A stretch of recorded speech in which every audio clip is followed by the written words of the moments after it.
In the shadows of Eastern Europe, where kingdoms collapsed like dominoes and empires fed on blood, one name became a nightmare whispered across entire continents: Vlad the Impaler.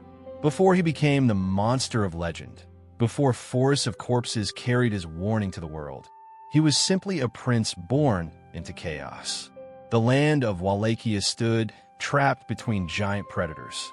To the north, the kingdom of Hungary watched with suspicion.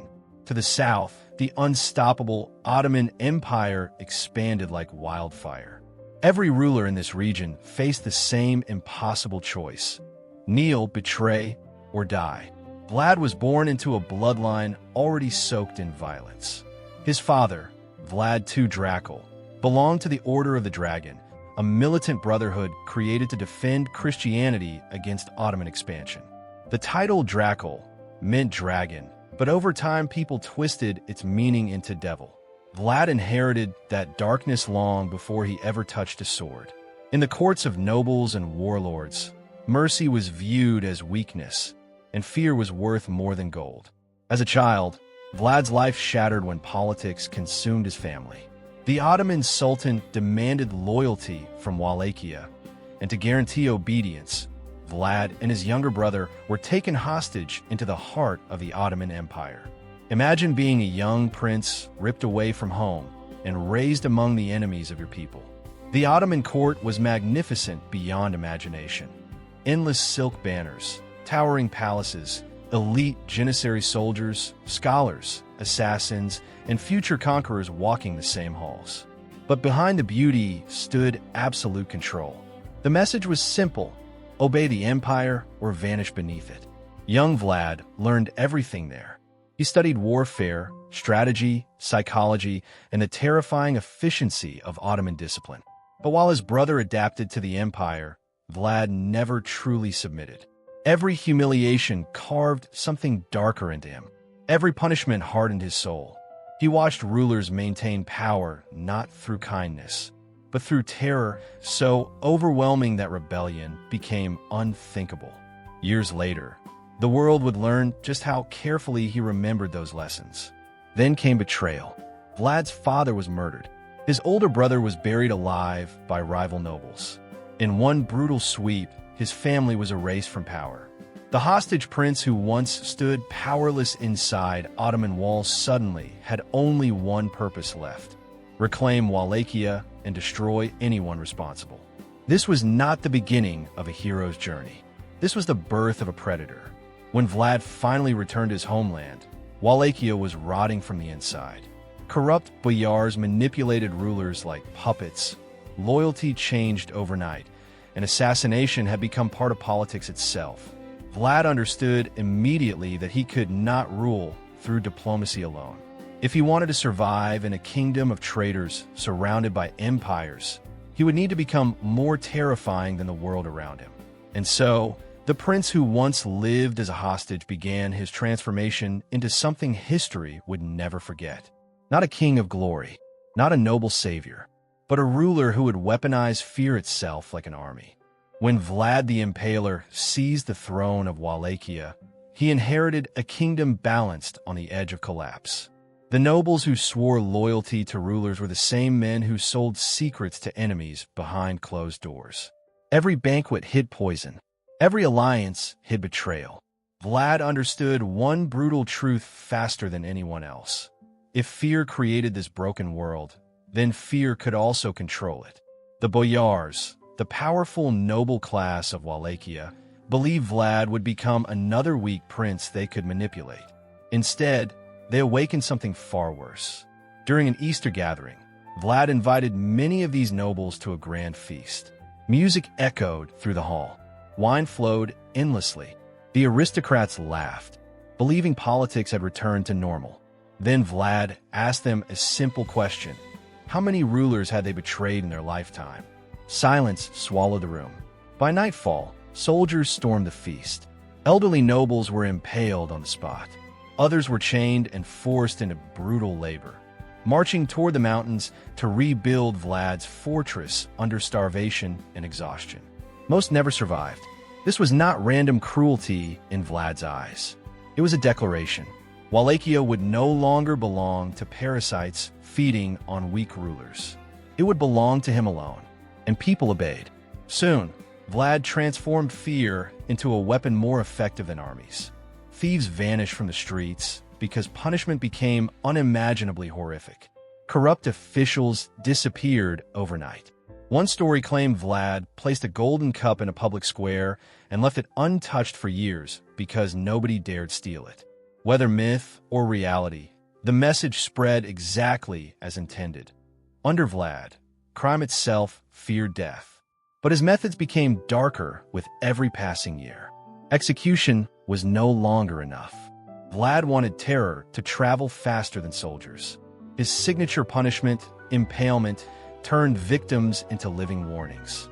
Massive wooden stakes pierced through bodies while victims remained alive for hours or even days. Roads became lined with corpses twisting in agony beneath the sky. Travelers entering Wallachia no longer saw villages first. They saw death. That was the moment Vlad stopped becoming merely a ruler and transformed into a legend of horror. The Ottoman Empire soon realized Wallachia had become dangerously unstable under this new prince. Sultan Mehmed the Conqueror who had shattered Constantinople itself, demanded loyalty and tribute from Vlad. Gold, soldiers, obedience. Like many rulers before him, Vlad was expected to kneel before the unstoppable empire. Instead, Vlad answered with blood. When Ottoman envoys arrived and refused to remove their turbans before him, claiming their customs forbade it, Vlad calmly ordered the turbans nailed directly onto their heads. The message echoed across borders like thunder. This prince was not afraid of the Ottoman Empire. In fact, he seemed almost eager to provoke it. Then came open rebellion. Vlad launched raids south of the Danube, burning Ottoman villages and slaughtering thousands. Men, women, soldiers, merchants, it did not matter. Entire settlements vanished beneath smoke and steel. Vlad understood something terrifying about warfare. The mind breaks long before the body does. If he could make the Ottomans fear entering Wallachia itself, he could survive against an empire vastly larger than his own. And deep inside the forests of Eastern Europe, surrounded by corpses hanging from sharpened stakes, Vlad prepared for the war that would define his name forever. The year was 1462, and the Ottoman Empire finally decided enough was enough. Mehmed the Conqueror marched toward Wallachia with an army so massive it looked less like a military force and more like a moving continent. Tens of thousands of soldiers crossed the Danube under Ottoman banners, carrying the confidence of an empire that had already crushed kings, cities, and civilizations. Against this unstoppable force stood one man, Vlad the Impaler. Vlad knew direct battle would mean suicide.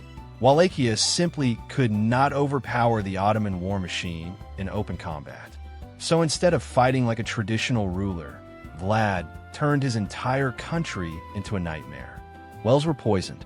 Villages were burned before Ottoman troops could use them. Fields were destroyed. Civilians vanished into forests and mountains. Hunger, disease, and paranoia spread through the invading army with every mile they advanced. Then the attacks began. At night, Wallachian horsemen emerged from darkness like ghosts. They struck supply lines, slaughtered isolated soldiers, and disappeared before the Ottomans could organize a response. Nobody felt safe sleeping. Nobody trusted the shadows. Vlad was not trying to win a heroic battle. He was trying to infect the enemy with exhaustion and fear until the empire itself began to rot from inside the campaign. And then came the infamous night attack. Under the cover of darkness, Vlad led a daring raid directly into the Ottoman camp itself. Thousands of Wallachian cavalry charged through chaos and fire, cutting through tents while soldiers awoke in confusion. Horses screamed, steel clashed, flames spread across the battlefield like demons unleashed from hell. Vlad's ultimate target was Sultan Mehmed himself. If he could assassinate the conqueror of Constantinople in one strike, the entire invasion might collapse instantly. For a moment, it almost worked. The Ottomans descended into total confusion as Wallachian warriors slaughtered guards and commanders in the dark. Some soldiers killed their own allies by mistake. Others fled blindly into the night. Vlad carved his way toward the Sultan's position, but in the chaos, Mehmed escaped. The assassination failed, but the psychological damage was devastating. For the first time in years, the mighty Ottoman army experienced true terror. Yet Vlad's greatest weapon was still waiting. When Mehmed and his forces finally approached the city of Targovist, they discovered a sight that even hardened veterans could barely comprehend. Stretching across the fields stood thousands upon thousands of impaled bodies. Men, women, children, Ottoman prisoners, all raised upon stakes like a forest made entirely of death. Corpses rotted beneath the summer heat while birds circled above them. Some accounts claimed over 20,000 bodies covered the landscape. Even the conqueror of Constantinople stopped in shock. The message required no translation. This was Vlad's kingdom, and anyone who entered it would become part of the landscape itself. Ottoman chroniclers described soldiers becoming physically sick from the sight.